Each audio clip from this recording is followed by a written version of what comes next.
He slammed the conference table so hard the glass cracked. Everyone in the room froze. Papers stopped moving. Even the air felt heavy.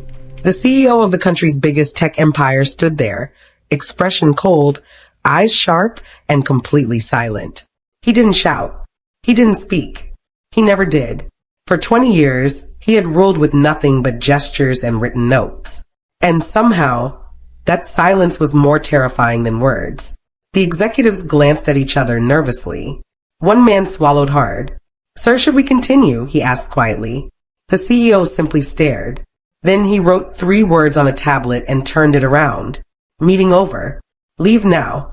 Chairs scraped loudly as everyone rushed out. Within seconds, the room was empty again. Except for her. She remained seated, swinging her legs casually like she hadn't just witnessed the most feared man in the building ending a meeting with a single glare. "You know," she said, smiling, "if you keep breaking tables, your finance team's gonna cry." The CEO stared at her like she was a strange creature.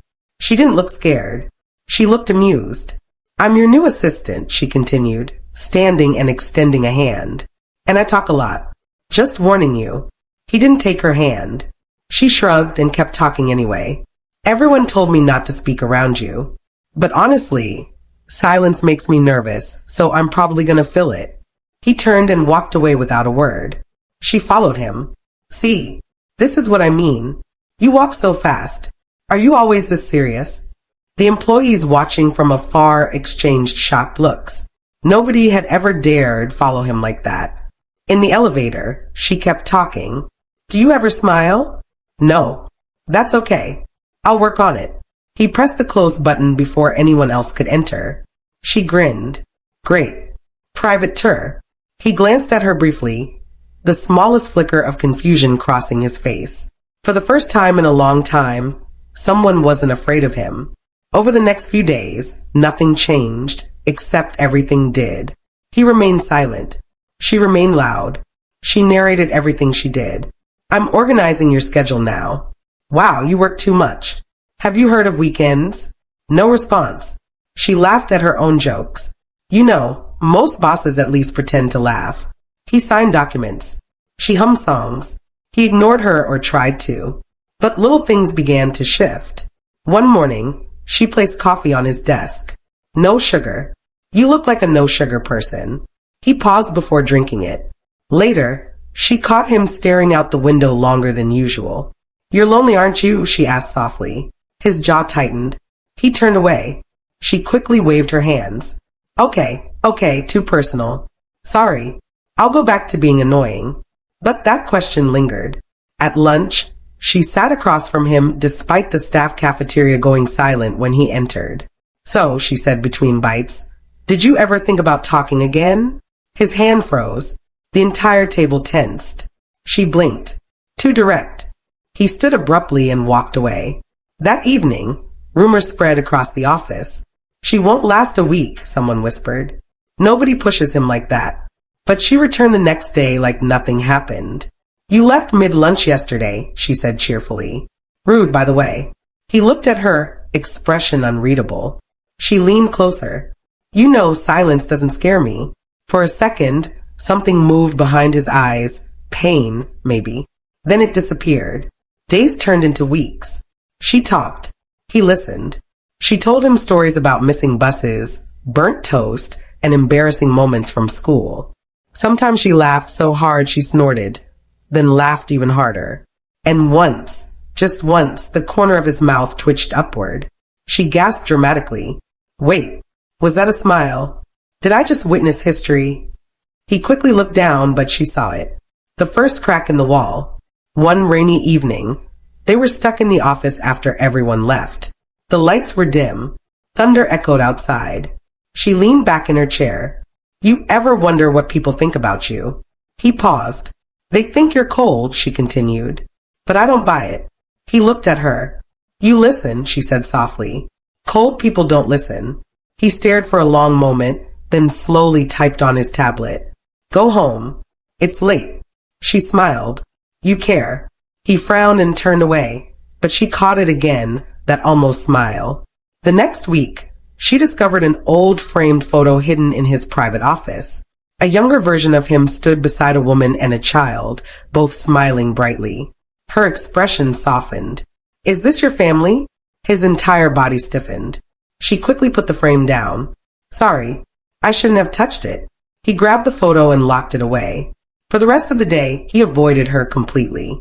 She felt guilty. Maybe she had crossed the line.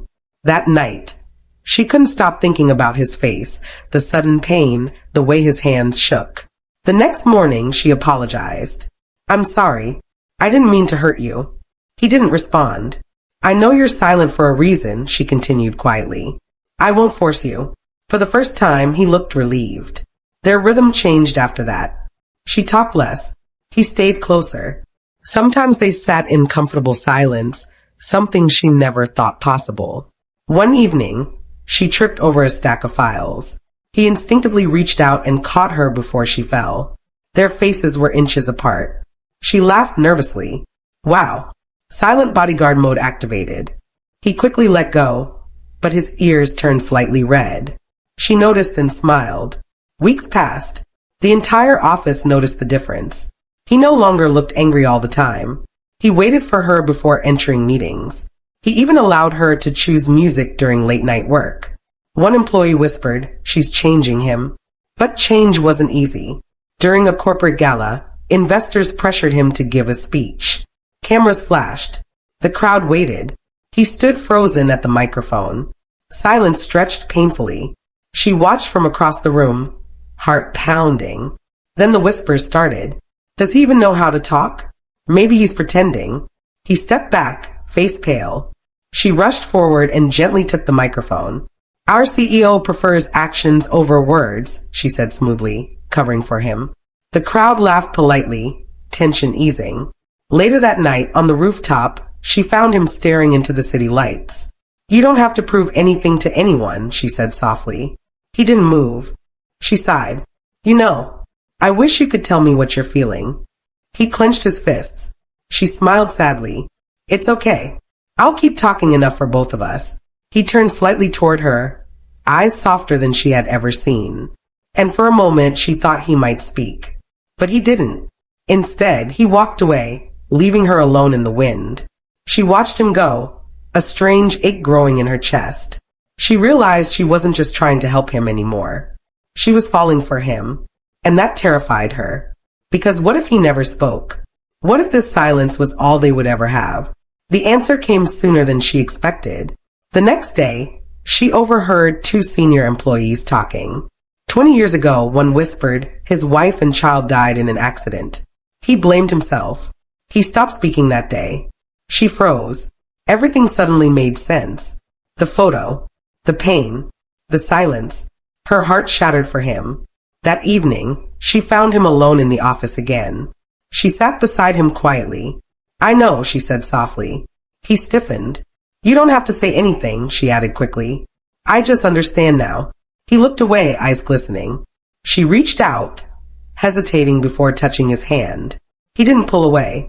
For the first time, silence felt gentle instead of heavy. But love always finds a way to complicate things. And soon, everything would break. The next morning, she walked into the office determined to act normal. She placed his coffee on the desk. "No sugar." "Still no sugar," she said softly.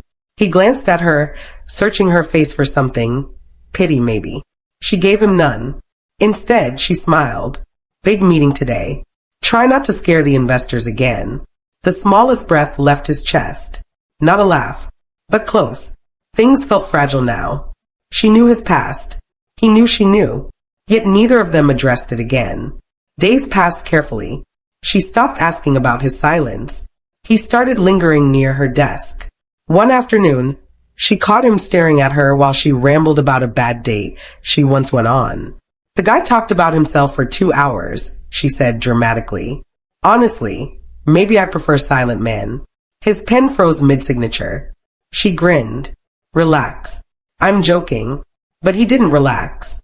That evening, she received a call in the hallway. Her smile faded. "Yes, I understand," she said quietly. "I'll think about it." When she returned, he was watching her. She forced a bright tone. "Everything's fine." He didn't believe her. The next few days, she seemed distracted, quieter, lost in thought. He noticed immediately. She dropped a file. He picked it up before she could bend down. "Thanks," she murmured, not meeting his eyes.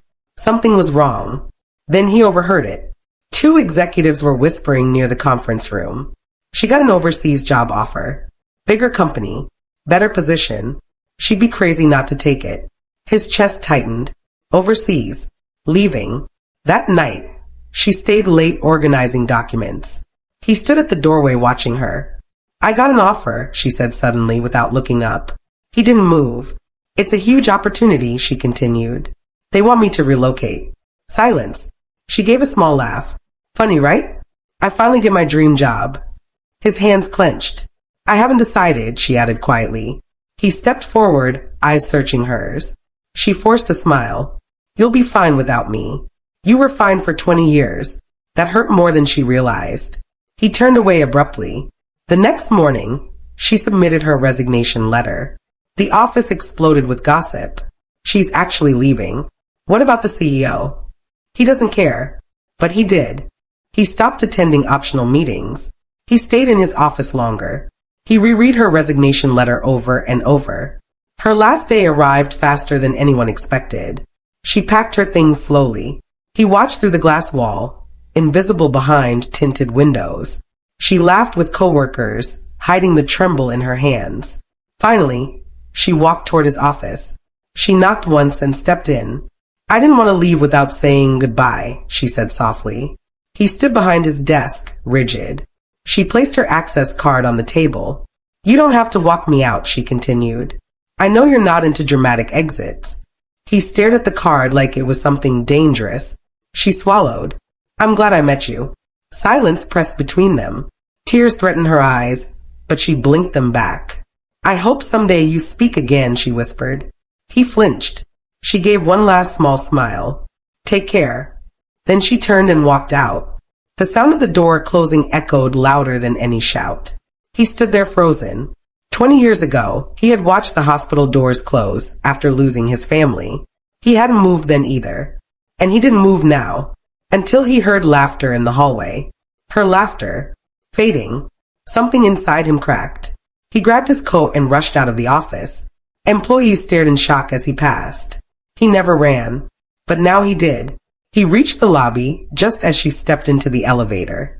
"Wait," someone shouted behind him, security confused by his sudden urgency. The elevator doors began to close. He reached out, but he was too far. The doors shut. He froze again. Not this time. Not again. He turned and sprinted toward the stairs. 20 floors. He didn't care. His heart pounded violently as he ran down the steps, memories flashing with every floor. The accident, the hospital, the guilt, the silence he chose because speaking meant admitting he survived. By the time he reached the ground floor exit, his chest was burning. She was outside, standing by a taxi, suitcase beside her. She looked smaller somehow. He pushed through the revolving doors. She turned at the noise. Their eyes met. For a moment, everything else disappeared. She blinked in surprise. "You came." He stopped a few steps away, breath heavy. She searched his face. "You don't have to." He stepped closer. The taxi driver glanced impatiently. "Miss, are you going?" She hesitated. He tried to speak. Nothing came out. His throat tightened painfully. She shook her head gently. "It's okay," she whispered. "You don't have to force yourself." The driver cleared his throat again. "Miss," she picked up her suitcase. He reached for her wrist instinctively. She froze. His lips parted. No sound. Fear flooded his eyes. She placed her free hand over his. "You don't owe me words." But he did. Not because she demanded it. Because he wanted to. The memory of his child laughing echoed in his mind. The sound of his late wife calling his name. The silence that followed. He had buried his voice with them. But this woman, she had brought warmth back into the coldest corners of his life. She had made him laugh. She had made him feel alive. If he stayed silent now, he would lose her too. His grip tightened slightly. She looked at him, tears forming. "Please don't make this harder." His chest shook. The words sat heavy at the back of his throat. He forced air into his lungs. His voice felt foreign, broken, but it was there. Don't. The sound was rough, barely audible. She gasped. The taxi driver stared. He swallowed painfully and tried again. Don't go. Her suitcase slipped from her hand. You, she whispered. He stepped closer, voice trembling like it hadn't been used in decades. Stay. Tears streamed down her face. For 20 years, the world had never heard him speak. And the first words he chose were for her. People in the lobby were staring. Some employees had followed, phones half raised in disbelief. He didn't care. He reached out, cupping her face gently. Please, he said, stronger now. She covered her mouth, crying openly. You said it, she breathed. You spoke. His eyes filled too. Because of you. Her knees nearly gave out. He pulled her into his arms, holding her tightly as if she might disappear. The crowd around them erupted into shocked whispers, but he only heard her sobbing against his chest. And for the first time in 20 years, silence wasn't his prison anymore. It was just a pause between heartbeats. She pulled back slightly, looking up at him. Say it again. He smiled, a real open smile. Stay. She laughed through tears. Okay. The taxi drove away empty. Employees exchanged stunned glances. Their silent CEO had spoken, and he had done it for love. But healing wasn't instant. The next morning, the entire company buzzed with rumors. Did you hear him? I saw it. He actually talked. He walked through the lobby calmly, her hand in his. Whispers followed them like wind. She squeezed his fingers playfully. You know they're going to expect speeches now. He gave her a small side smile. She laughed. Don't worry. I'll still do most of the talking. He stopped walking. She looked at him curiously. He inhaled slowly. He began, voice still rough but steady. Her eyes widened. Employees nearby froze again. He looked at her with quiet determination. I love you. The lobby went completely silent. Then she tackled him into a hug. I love you too, she cried. He chuckled softly, a sound no one had ever heard before. And this time he didn't feel fear. He felt free. The days after his first words felt unreal, like the world had tilted slightly and everyone was still trying to find their balance again.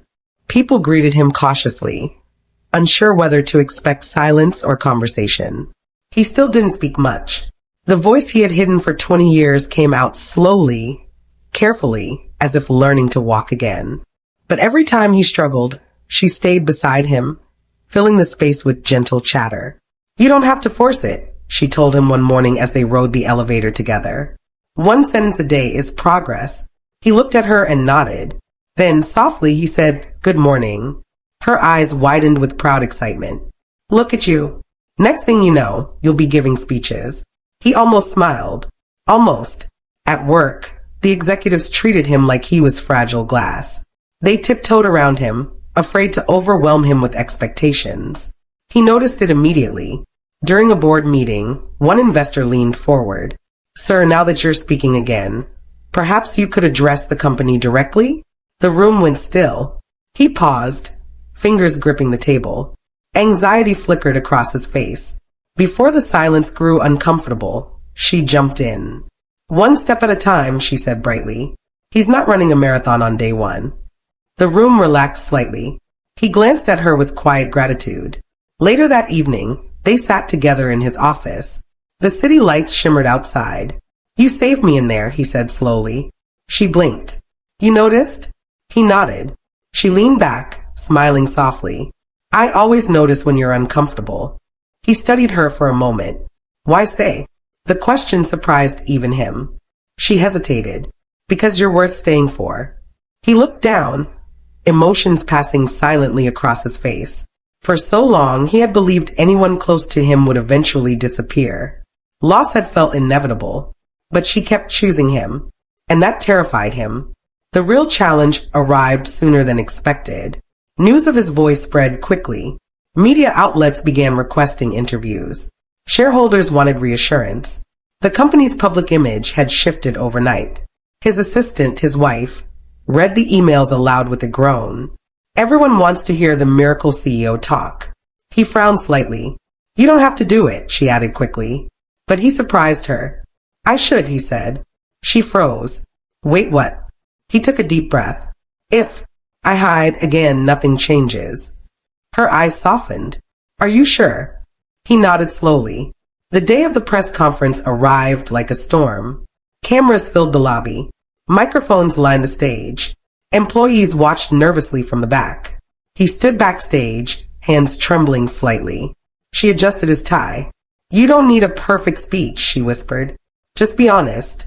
He exhaled shakily. What if I can't do it? He asked quietly. She smiled. Then you walk off stage. But at least you tried.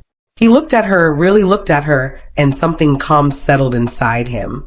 When he stepped onto the stage, the crowd erupted in flashes of light. He froze for a moment. 20 years of silence pressed against his chest. He glanced toward her standing at the side. She nodded encouragingly. He swallowed and leaned toward the microphone.